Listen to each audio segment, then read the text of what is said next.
Hello everyone, in this video I'll be ranking leg exercises on a tier list, ranking them from best to worst. So a little bit of a background, I am a certified personal trainer. I have 2 different personal training certificates, multiple different education in terms of personal training, and I was a gym manager for a few years. So I want to break down these exercises and let you know if they're worthwhile doing and benefits and perks to each of them. So first things first, we got the leg extension by this very jacked bodybuilder. I want to put it in the C tier. It's a good exercise for like a burnout at the end of your workout, and it's great for bodybuilders because it minimizes the risk to your lower back and a lot of other things that some other exercises have.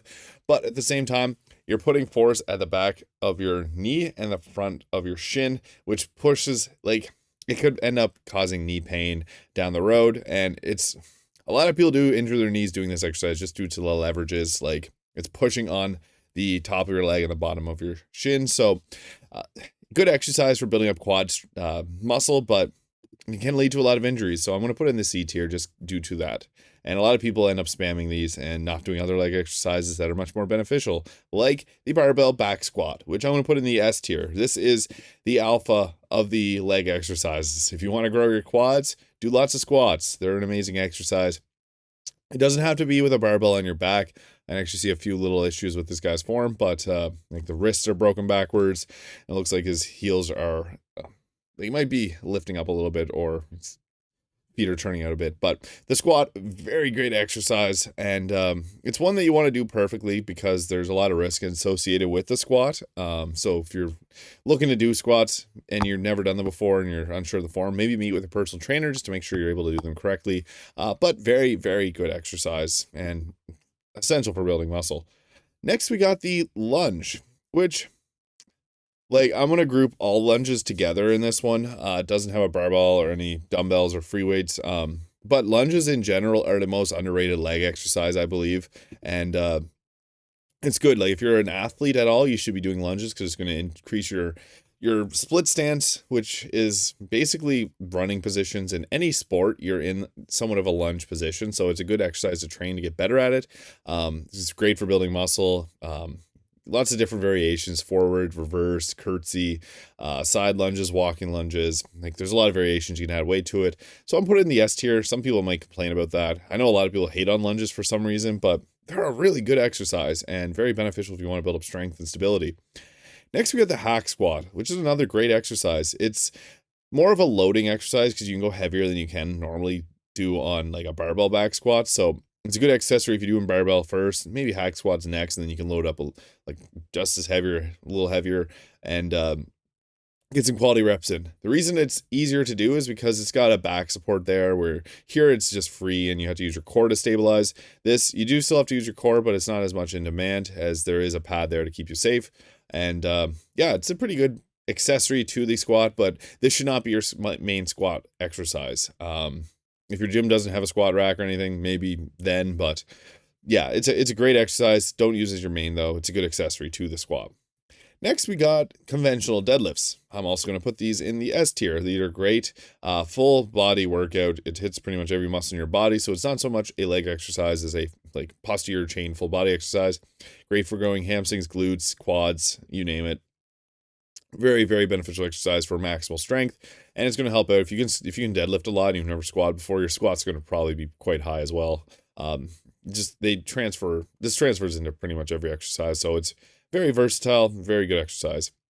Next, we got the leg press. Leg presses are good, but it kind of falls victim to what a lot of people with the leg extensions are doing, where they are using it too much. I'm going to put it in the B tier, but it could go in the C tier. Kind of falls victim to the same things a leg extension does, where a lot of people just use these as a lot of people use leg press as their main leg exercise, and I think that's highly wrong.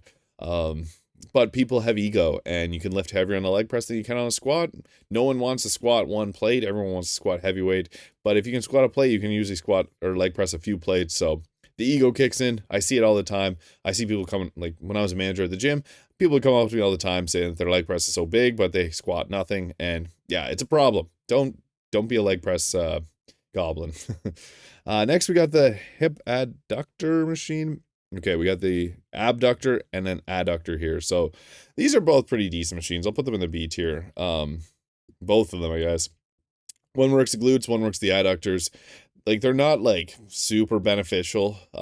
They're good exercises. They're good to do just to increase your like your stability through your legs, and they will play in, like if you do lunges and then you do these, you'll feel it when you do the next time you do lunges. They're good for stability, and that's important when it comes to squats, deadlifts, and any type of athletic performance. So I'll put them in the B tier. They're not the most beneficial, but they're a good accessory to do at the end of your workout.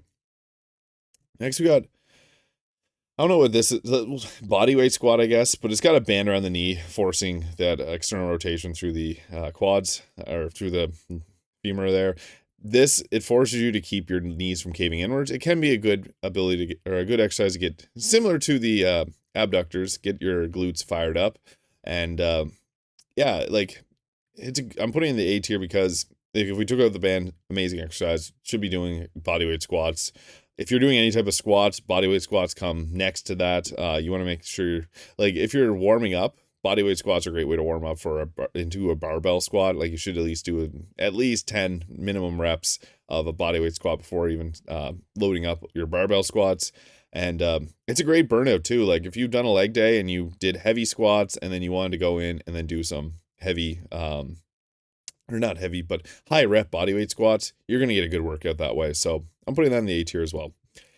Next, we got the single leg Romanian deadlift, or single leg deadlift here. Very good exercise. I'm putting that in the A tier because you have to work on keeping your body from tilting left or right, also falling forwards, falling backwards. So this is the ultimate stability exercise. Really great. I like to do them anytime before I'm doing like deadlifts because it's going to make sure you're firing off correctly from both legs. If you're strong on one leg, strong on the other leg, you're going to be strong on both legs. So that's my rationale. I think they're great for before a leg, any type of like posterior chain day. It gets the stabilizers fired up. I think it's a very versatile exercise. Next, we got kettlebell swings. You can't really see the kettlebell. For some reason, it's cut off there and there. But kettlebell swings, amazing exercise, as it is a kind of an endurance exercise, but it also helps out with maximum power, because when you're doing a kettlebell swing, you're using your fast twitch muscles. So it's like if you break it down and look at a kettlebell swing in slow motion, the form is very similar to a deadlift. So if you like deadlifts and you want to get better at doing them, kettlebell swings are a good way to complement that. Also, alongside that, kettlebell swings can stretch out your lower back a little bit when you're doing them. So, yeah, they're very versatile. And I throw a kettlebell in my trunk and I do kettlebell workouts out in the go. Nothing better than having a nice beach view and being able to do a kettlebell workout. So that's my own personal take on that. Next, we got leg curls. I think leg curls are better than a lot of the exercises there. The only reason I put leg extensions in the C tier is, again, due to the fact that a lot of people use these as like more of a main exercise, and it causes knee pain. Leg curls don't really have that same issue, so that's why it's going to the B tier, despite them being very similar exercises. One's an extension, one's a curl. This one's more so like a bicep curl, and this is a tricep extension, but this one comes with the risk of hurting your knees. So yeah, that's where I'm going to put those there. Finally, we have Sumo Deadlift. Sumo conventional, both great forms of the deadlift. I can't rank these in which is the best. It's going to come down to like personal preference, what you require or what you need to get better at. Squats, deadlifts, two of the best leg exercises, and lunges in there too. So I think the S tier is pretty solid. I have this all pretty balanced, actually. It's kind of funny, but yeah, let me know where you'd rank these in the comments below. I'm always curious, and I will see you in the next video.